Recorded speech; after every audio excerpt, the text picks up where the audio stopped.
Who is the best teammate you've ever had? And don't be afraid to offend anybody that has been your teammate. No, I get that question a lot, and it's just like, for me, it really depended on the day.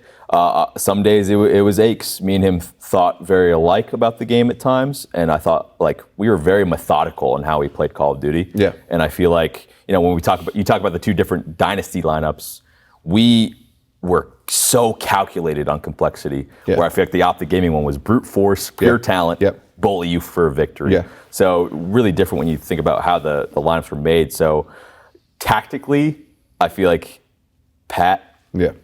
Passion, perfection for Krim, and just positive energy, you got to go with Clay. Yeah. So like I list all three of them. Yeah.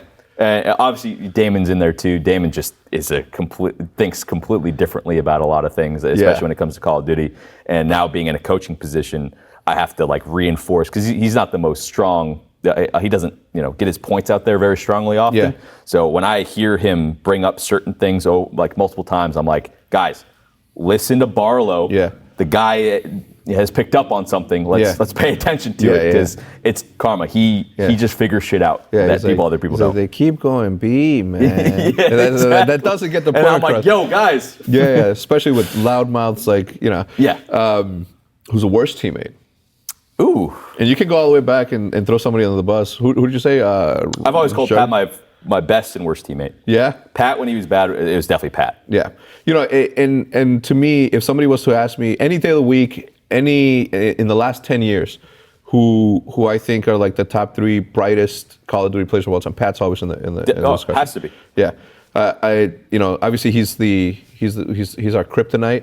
You know what I'm saying? Mm-hmm. Like he's the alter ego. He's the nemesis in our story, because in his story we're the nemesis. We're the dark force, and he's Luke. You know what I'm saying? so I always say that because facts are facts. And Patty heczquarters has proven time and time again he can win with fucking anybody. That's the duo. I have so much damn respect for him for eyeing this certain talent, convincing me to make the changes that we did at certain times that I did not agree with some of the time. And we just worked really well together. And then it got to the point where it was the end of our EG time, and I just couldn't do it anymore, to be honest. Basically, there's just a lot of drama going on at the end of Ghosts. Krim wanted to leave. The team was sort of going their separate directions. Yeah. And in hindsight, I should have stayed with heczquarters. Joining Optic Nation in AW was the worst career move I made, because the roster was terrible. Yeah. In hindsight. Yeah. But that was the downturn where I was still at, people thought I was the best still. Yeah. And after the Optic Nation, I went to Envy. Yeah. And then my reputation as a player. Your currency. Sort of, your I don't want to say currency. fizzled out, because I definitely could have made some more waves in Black Ops 3, got on a better roster, all that type of stuff. But I should have stayed with Pat, but at the time, it was just one time too many of too much toxicity, too much of him taking things into his own hands and not respecting the thoughts and opinions of the rest of his team. Yeah. And I just couldn't do it anymore mentally. I was just done. So going away from him was a good and bad thing for me. Yeah.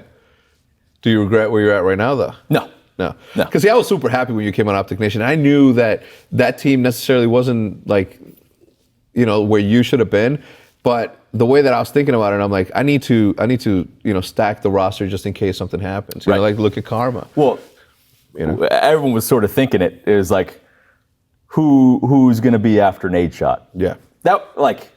That's no offense to anybody. It just got to a certain point. Yeah. And Damon got that. Yeah. It could have been plenty of other people. Yeah. Could have been you. It could have been me. It could have been, Attach, or I don't know. You throw different names in there at the time. So it just ended up working out that way.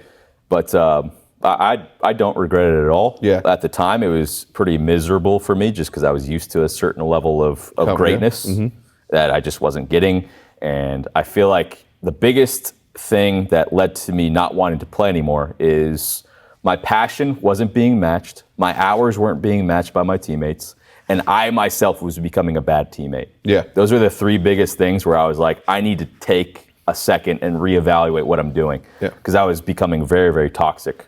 And the wife might talk about that times as well. I would get off the game and just be fucking pissed that I was getting my time wasted, that my team didn't think about the things the same way as me, and I wasn't a great teammate. So Yeah.